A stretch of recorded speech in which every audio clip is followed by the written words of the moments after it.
हर काले दिखने वाले बाल में डाई लगी हो यह जरूरी नहीं है।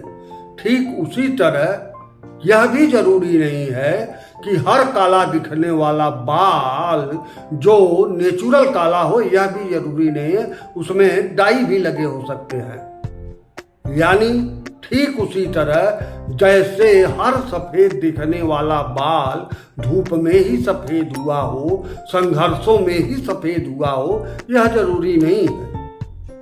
बाल सफेद झूठ में भी हो जाते हैं, दूसरों को मूर्ख बनाते भी हो जाते हैं। तमाम तरह के बाल सफेद होने के तमाम कारण रहते हैं।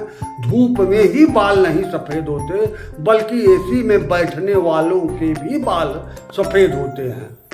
तो हर काला दिखने वाला बाल में डाई लगी हो यह जरूरी नहीं है। ठीक उसी तरह हर काला दिखने वाला बाल नेचुरल काला हो यह भी जरूरी नहीं है। मैं यह क्यों कह रहा हूँ इसको आप समझिए। तमाम हम आप या हजारों हजार लोग सफलता नहीं पाए, यानी अगर आप सफलता नहीं पाए, हम सफलता नहीं पाए, हमारे जैसे हजारों हजार लोग सफलता नहीं पाए, तो इसका एक घोषित कारण होगा कि हम सफलता के लायक, हम सफलता के लायक नहीं थे, तभी सफलता नहीं मिली। अगर सफलता के लायक होते तो सफलता मिल ही जाती। अब गौर करिए, सफलता के लायक नहीं थे इसलिए हमें सफलता नहीं मिली, लेकिन इसका यह भी अर्थ नहीं है कि सबके सब हम सफलता के लायक नहीं थे तो सभी के सब नालायक थे। ऐसा भी नहीं है, सभी के सभी नालायक नहीं थे। सफलता आपको मिली तो आप सफलता के लायक थे, लेकिन सफलता प्राप्त करने के बाद अब आप अपने को नालायक साबित करेंगे। सफलता पाने के लायक होने के बाद आपको सफलता मिली, लेकिन आप अब उस सफलता पाने के बाद आप अपने को नालायक साबित करेंगे कि आप सफलता के लायक नहीं थे, लेकिन आपको सफलता मिल गई। तो ऐसी सफलता राष्ट्र के लिए, देश के लिए, समाज के लिए, आपके लिए और अपने आप के लिए भी घातक साबित होती है। सबके लिए यह सफलता जो है, सफलता पाने के बाद लायक अगर नालायक साबित होने लगे तब यह घातक है। असफलता न हजारों हजार लोग असफल होते हैं तो उससे राष्ट्र का, समाज का, देश का कहीं नुकसान नहीं होता, क्योंकि अब उनका कोई प्रभाव समाज, राष्ट्र, देश पर नहीं पड़ता, क्योंकि वो तो असफल ही है। अब अपने देश के सबसे बड़े विद्वान कहते हैं कि गुरु नानक, बाबा गोरखनाथ, कबीरदास एक साथ बैठकर देश की समस्या के विषय में विचार विमर्श किए। सबसे बड़े विद्वान जब यह कह रहे हैं देश के, तो देश के उससे छोटे विद्वान भी कह सकते हैं कि हमारे देश में 12वीं की परीक्षा पास करने के बाद इंटर में एडमिशन लिया जा सकता है। जब बड़ा विद्वान कहेगा इस तरह, तो छोटा विद्वान भी कहेगा इस तरह। जब ऐसे लोगों को भी लायक कहा जा सकता है, तो नालायक की परिभाषा क्या होगी?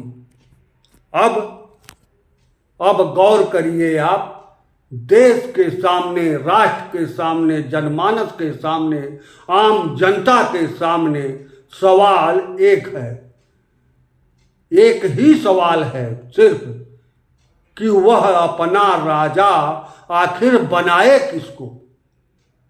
काफी शोध के बाद, काफी विचार विमर्श के बाद, काफी संघर्षों के बाद जनता ने जिसे राजा बनाया,